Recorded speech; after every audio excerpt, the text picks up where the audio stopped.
अस्सलामुअलैकुम। Supreme court of Pakistan से मैं हूं इब्रार हुसैन अस्तौरी। और नाज़रीन, आज आपके सामने दो अहम मुकदमात जिनकी समाअत हुई है सुप्रीम कोर्ट में, जिनके फ़ैसले हुए, बड़े इम्पॉर्टेंट फ़ैसले थे, अवामी मुफाद के फ़ैसले थे। एक था बिजली के जो फ्यूल एडजस्टमेंट है उसके हवाले से, जिसमें 1090 दरख्वास्तें थी सुप्रीम कोर्ट में, और उन दरख्वास्तों पर समाअत हुई और फिर सुप्रीम कोर्ट ने उसका फ़ैसला सुनाया। चीफ जस्टिस काजी फ़ाइज़ इसा की सरबराही में 3 रुकनी बेंच ने।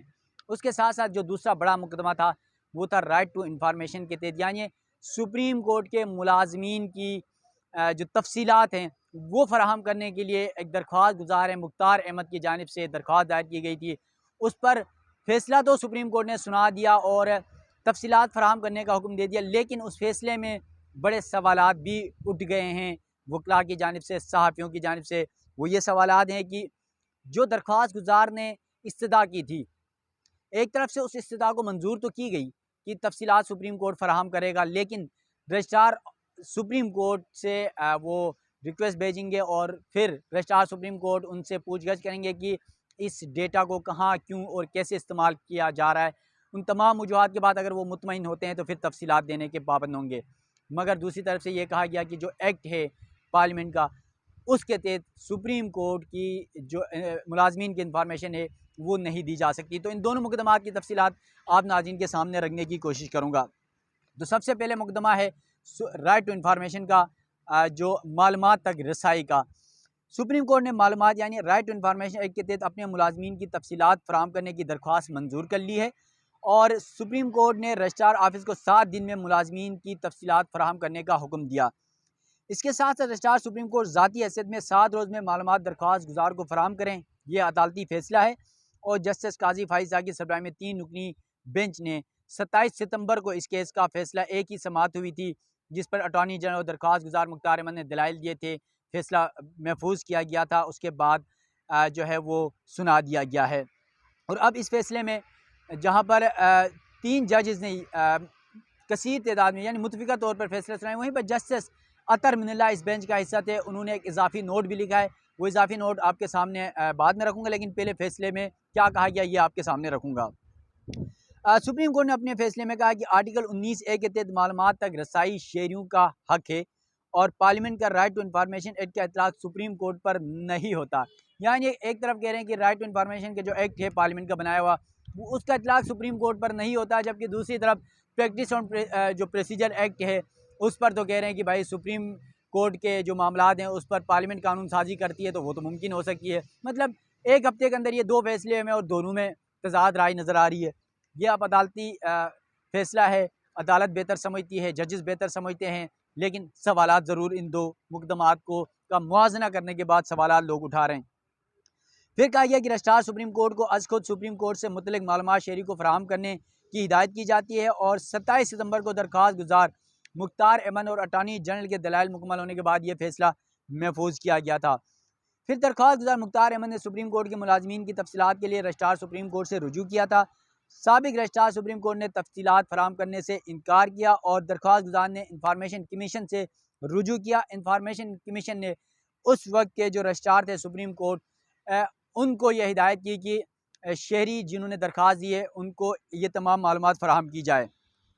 इंफॉर्मेशन कमीशन के फैसले के खिलाफ registrar supreme court Islamabad high court गए, और इस्लामाबाद हाई कोर्ट ने फैसले जो है दरख्वास्त गुजार के खिलाफ दे दिया कि वो सुप्रीम कोर्ट के जो तफसीलात फराहम नहीं कर सकते। और जब ये फैसला आया तो दरख्वास्त गुजार मुख्तार अहमद सुप्रीम कोर्ट आए, और फिर उन्होंने दरख्वास्त में जो है ये इस्तदा की कि जो पार्लियामेंट का एक्ट है उसके तहत उससे मालूमात तक रसाई का जो एक एक्ट है उसके तहत तमाम इंफॉर्मेशन दी जाए। और उस इंफॉर्मेशन में ख़ास बात आपको बता दूँ, कहा क्या गया था, सुप्रीम कोर्ट में 1 ग्रेड से 22 ग्रेड तक जो तमाम मुलाजमीन हैं उसकी तफसीलात दी जाए, कौन से रैंक में कौन सा बंदा है, रेगुलर कितने हैं, जिसमें आर्जी कितने हैं, मुस्तकिल कितने हैं, मर्द कितने हैं, ख़वातीन कितनी है, माजूर कितने हैं, ख्वाजा सरा कितने हैं, सुप्रीम कोर्ट ऑफ पाकिस्तान के टोटल मुलाजमीन कितने हैं, और हर मुलाजिम का कौन सा ग्रेड है, क्लर्क पे कितनी वैकेंसियाँ हैं,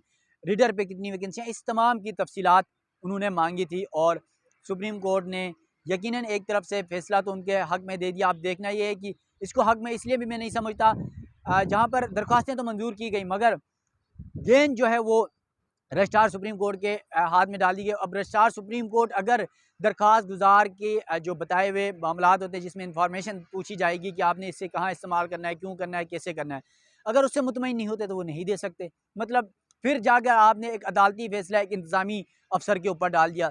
इस पर सवालात ज़रूर उठ रहे हैं। और फिर इसी मुकदमे में जहाँ पर तीनों जजेस ने मुतफ़िका फैसला दिया, वहीं पर जस्टिस अतर मिनुल्लाह ने इजाफी नोट लिखा और उससे पर उन्होंने कहा कि अवामी एतमाद बहाल करने के लिए सुप्रीम कोर्ट को खुद मालूमात वेबसाइट पर पब्लिक कर सकती है।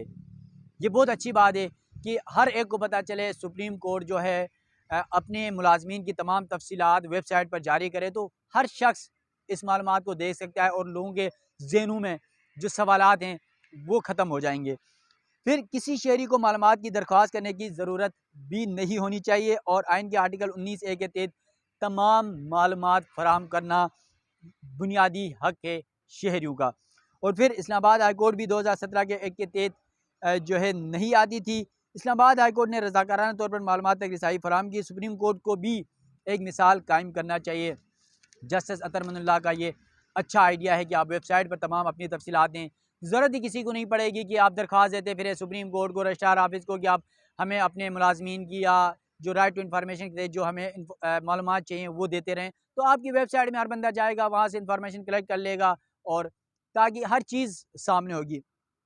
एक तो यह मुकदमा था और दूसरा सबसे अहम मुकदमा था बिजली। आपको पता है आजकल वैसे भी सबकी चीखें बंद करा चुकी है बिजली की जो रेट्स हैं उस पर लाहौर हाई कोर्ट में एक दरख्वास्त गई थी और कुछ कंपनियों की जानिब से, फिर उसके बाद कुछ सार्फिन की जानिब से कि जो फ्यूल एडजस्टमेंट के तौर पर एक प्राइस वसूल की जाती है ये गैर कानूनी है। उस पर इस्लामाबाद हाई कोर्ट ने जो लाहौर हाई कोर्ट है उसने गैर कानूनी करार दिया था। और उसके हवाले से आपको ये बता दूं कि सुप्रीम कोर्ट ने चीफ जस्टिस काजी फाइसा की सरबराही में 3 रुकनी बेंच ने इस केस का फैसला सुनाया था और इस फैसले में ये कहा गया था कि फ्यूल प्राइस एडजस्टमेंट गैर कानूनी करार देने के लाहौर हाई कोर्ट का फैसला कलअदम करार दिया जाता है, जबकि सुप्रीम कोर्ट ने फ्यूल प्राइस एडजस्टमेंट के खिलाफ कंपनियों का मामला नेपरा यानी अपीलेट ट्रिब्यूनल को भेजने का हुक्म दिया। लाहौर हाई कोर्ट का फ्यूल प्राइस एडजस्टमेंट गैर कानूनी करार देने का फैसला जबकि आइनी व कानूनी तौर पर काबिल अमल नहीं है और नेपरा अपीलेट ट्रिब्यूनल में सारिफ कंपनियां यानी 15 दिन में फ्यूल प्राइस जो एडजस्टमेंट है उसके खिलाफ अपीलें दायर करें। ये हिदायत की गई थी सुप्रीम कोर्ट की जानिब से। फिर नेपरा अपीलेट ट्रिब्यूनल 10 दिन में अपीलें मुकर्रर करें और नेपरा अपीलेट ट्रिब्यूनल जल्द अज जल्द कानूनी मियार के अंदर अपीलों पर फैसला करे। लाहौर हाई कोर्ट के सिंगल बेंच ने फ्यूल प्राइस एडजस्टमेंट को गैर कानूनी करार दिया था। ये जो है लाहौर हाई कोर्ट के बेंच ने गैर कानूनी करार दिया था और फिर 1090 दरखास्तें सुप्रीम कोर्ट में थी और सुप्रीम कोर्ट ने इस मामले को यहाँ से निपटाते हुए लाहौर हाई कोर्ट का जो फैसला था वो कलअदम करार दे दिया है। यकीनन ये 2 बड़े मुकदमात थे, एक राइट टू इन्फॉर्मेशन का जो मामला था और फिर ये बिजली के जो सार्फिन का मामला था, क्योंकि यहाँ पर जो बिजली का मामला था उस पर सुप्रीम कोर्ट में तमाम जो कंपनियाँ हैं जिसमें आइस्को है, इस्लामाबाद जो इलेक्ट्रिसिटी सप्लाई कंपनी है, फिर मुल्तान है, गुजरांवाला है, लाहौर है, मुल्तान, ये तमाम जो डिस्कोज हैं वो तमाम अपीलों पर आई थी। 1090 दरखास्तें। ऐसा लग रहा था सुप्रीम कोर्ट के बेंच 1 जो जजेस हैं उनके सामने फाइलों के ढेर रखे हुए थे और उन ढेरों को यहाँ से निपटाते हुए मामला दोबारा जो है अपीलेट जो ट्रिब्यूनल है वहाँ पर भिजवा दिया गया है। तो नाज़रीन, सुप्रीम कोर्ट से ये 2 बड़े अहम मुकदमात थे जिनके फैसले हुए। यकीनन फैसले अदालत के हैं, हम इस पर जो है तबसरा कर रहे हैं, तजिया ज़रूर कर रहे हैं, लेकिन कितने इन फैसलों पर सच्चाई हो सकती है, इन फैसलों का क्या मुस्तकबिल में असरात हो सकते हैं, ये तो वक्त आने पर पता चलेगा। और सुप्रीम कोर्ट से जो भी डेवलपमेंट होती है, जो भी खबर होगी, उस हवाले से आप नाज़रीन को वक्तन फ़वक्तन आगाह करते रहते हैं और मज़ीद जो भी होगा उस हवाले से भी आगाह करेंगे। अपने मेज़बान इब्रार हुसैन अस्तरी को दीजिएगा इजाज़त। अल्लाह हाफ़िज़।